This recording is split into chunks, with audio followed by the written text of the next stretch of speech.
Oke, hai semuanya. Assalamualaikum warahmatullahi wabarakatuh. Izinkan saya memperkenalkan diri terlebih dahulu, tapi sebelum itu saya akan menjelaskan tentang apa itu OSI layer dalam teknik komputer dan jaringan. Sebelum itu saya ingin memperkenalkan nama terlebih dahulu. Perkenalkan, nama saya Martasya Aprilia, kelas 11G TKJ 3, nomor urut absen 21. Oke, di sini saya akan menjelaskan tentang OSI layer. Dan OSI layer. Pengertian 7 layer OSI. Pada jaringan komputer, the Open System Interconnection atau layer OSI adalah susunan atau kerangka jaringan yang diimplementasikan melalui protokol jaringan dalam 7 lapisan berbeda. Kali ini kita akan mencoba membandingkan masing-masing lapisan model OSI dengan memahami bagaimana mereka berinteraksi satu sama lain. Jika kalian bertanya, apakah fungsi dari 7 OSI layer? Maka kalian tidak akan menemukan jawabannya secara sempurna. Sejatinya, 7 OSI layer ini hanyalah sebuah konsep dan teori untuk memetakan sebuah sistem dalam jaringan. Sedangkan fungsinya berbeda-beda untuk setiap layer OSI yang bersangkutan. Nah, kita akan melakukan tahap selanjutnya yaitu tentang siapa yang mencetuskan OSI layer. Yang pertama kali mengembangkan OSI Open System Interconnection ini, atau yang disingkat dengan OSI, adalah The International Standard Organization atau ISO. Dengan cara membagi komunikasi jaringan menjadi 7 lapisan. Lapisan 1-4 dinamakan lapisan bawah, yang dimana mereka berperan untuk memperhatikan pergerakan data di jaringan. Serta lapisan 5 dan 7 disebut lapisan atas, yang berperan untuk mendistribusikan data lebih luas lagi. Bisa keluar jaringan juga. Sistem jaringan pada model OSI layer beroperasi dengan satu prinsip dasar, yaitu setiap lapisan menangani pekerjaan spesifik dan kemudian meneruskan data ke lapisan berikutnya. Dan yang berikutnya yaitu OSI layer disebut juga sebagai lapisan karena memang model referensi OSI ini diciptakan berlapis-lapis. Lapisan-lapisan pada OSI layer ini disebut dengan tujuan agar setiap paket data dalam sebuah jaringan bisa dibuat melewati layer tersebut sebelum pada akhirnya bisa saling terkoneksi. Dan yaitu ada 7 lapisan dari OSI layer. Yang pertama yaitu application, yang kedua yaitu presentation, yang ketiga yaitu session, yang keempat transport, yang kelima network, yang keenam data link, dan yang ketujuh yaitu physical. Di dalam data tersebut ada 4 tahapan, yaitu ada data, segments, paket, frames, dan bits. Dan yang pertama yaitu kita akan membahas tentang application. Application layer merupakan lapisan yang pertama pada saat sebuah data mulai ditransfer dan merupakan lapisan terakhir yang dilewati begitu komputer klien menerima data tersebut.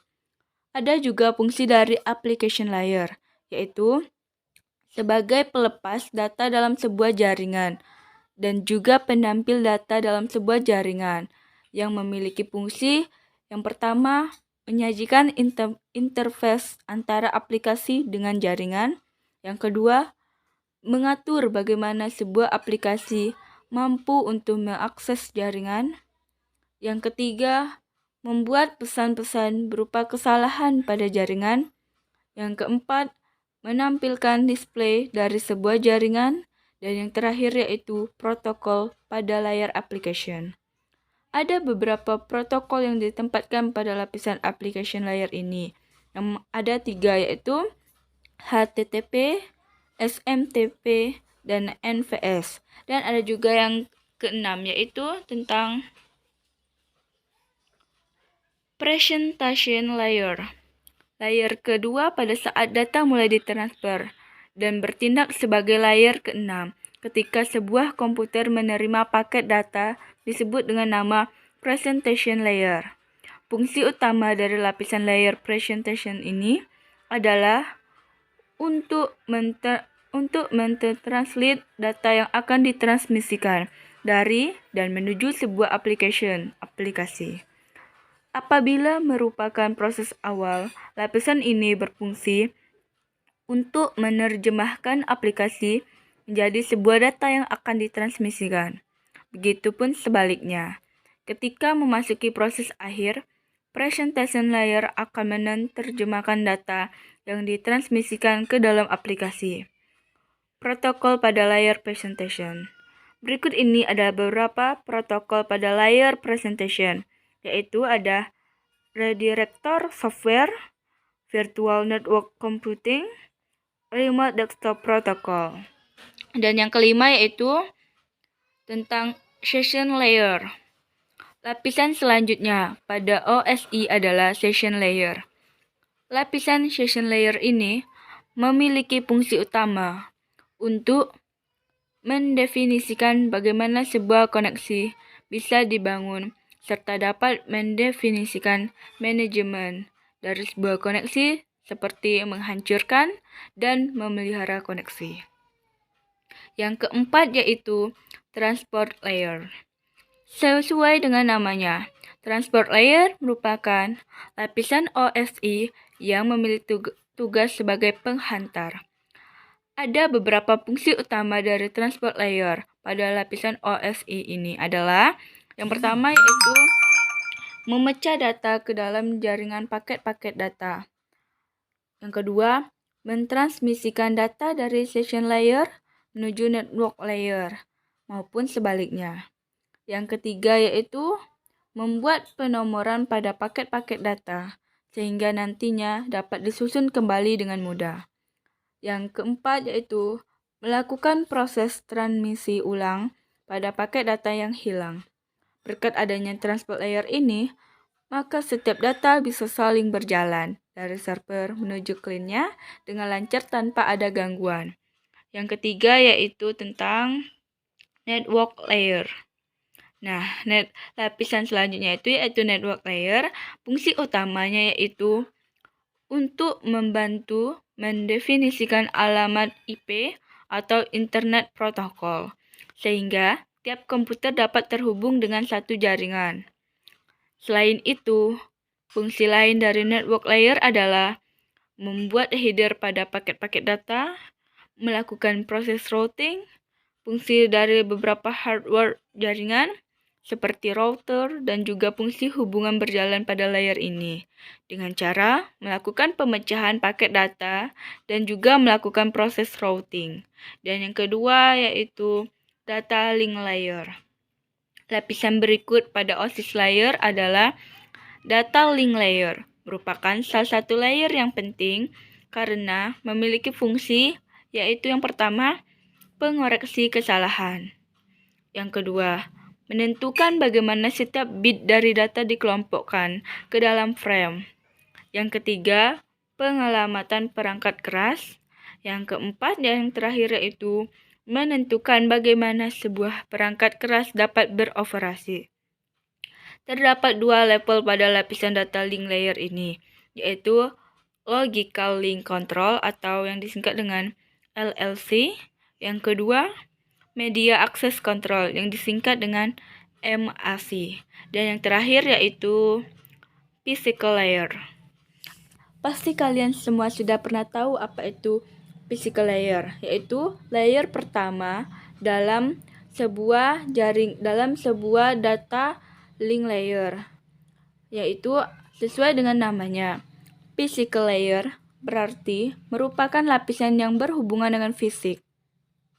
Layer fisikal ini berhubungan erat dengan fungsi persinyalan dan merupakan layer yang paling dekat dengan hardware alias perangkat keras jaringan secara fisik. Fungsi physical layer ada 6 fungsi, yaitu yang pertama, mendefinisikan media transmisi jaringan. Yang kedua, mendefinisikan metode persinyalan.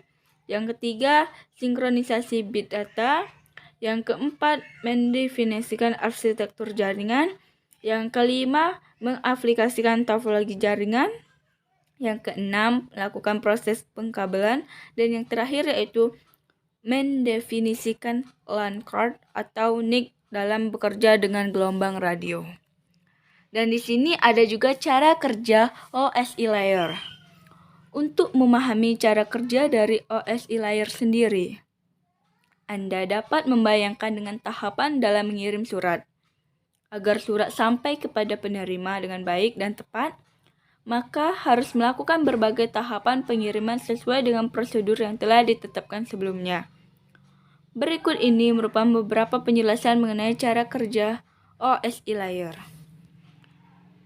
Yang pertama yaitu application layer akan mengirimkan data yang dikirim pengguna kepada perangkat komputer penerima data. Yang kedua yaitu pada presentation layer terjadi konversi email menjadi sebuah format jaringan.